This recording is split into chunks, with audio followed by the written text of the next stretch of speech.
So going into this, I had no idea this film even existed. I hadn't even seen a trailer. All I saw was the photo on the session time for the theater. That was it.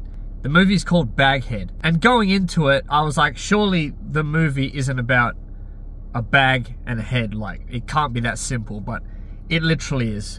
The film is about a woman with a bag on her head who lives in the basement. So she's basically this woman from like 2 million years ago, and she has special powers to conjure the dead. You basically give her something of their property and she eats it, and she has a fucking spaz out, and then she turns into that person.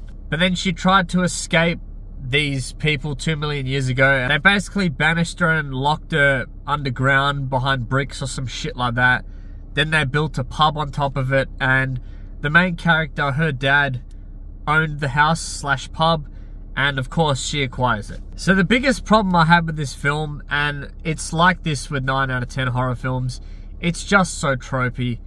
It's so horror cliche. They literally cover off every single horror cliche you can think of within the first 40 minutes. And it was pulled off okay. It wasn't terrible, but it's just things we've seen before. Attempts at jump scares, the characters being beyond stupid. When she finds out about her dad's passing and she goes to this house to basically sell it, she decides she wants to keep it. She stays in here, and you just look at this place and there's no chance you're gonna spend a night there. It looks fucking creepy as shit.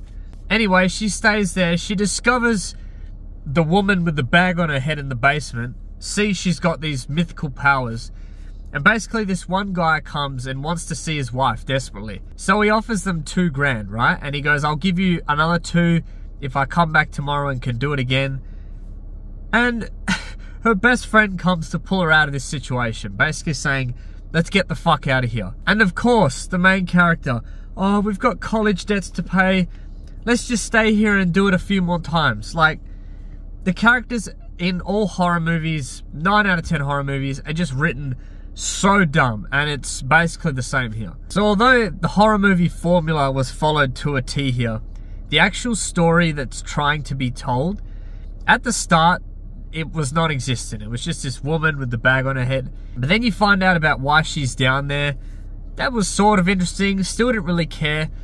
But the last act in this film really caught me off guard. In these horror films, 9 out of 10 times, you know, the good guy always wins, the demon gets destroyed, and then at the end of the credit, like, you'll see a little page move, like, the demon's back alive.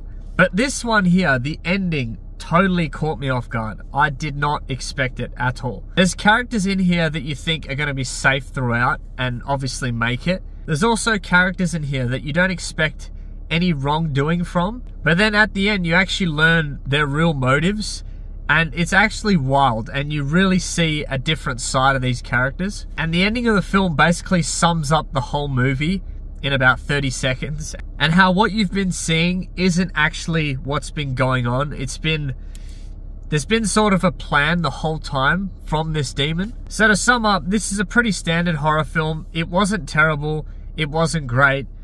As I said, I had no idea this even existed. I went in with the expectation that it really wasn't about a bag on someone's head, and it is. It goes a bit more deeper than that, but that's essentially the plot of this film. It's a decent time in the theater. I'm not going to rave about it, and I'm not going to complain too much about it, so I'm going to give it a 5.5 out of 10. So if you've seen the film, let me know what you think, and thanks always for watching, and I'll see you in the next one. Cheers.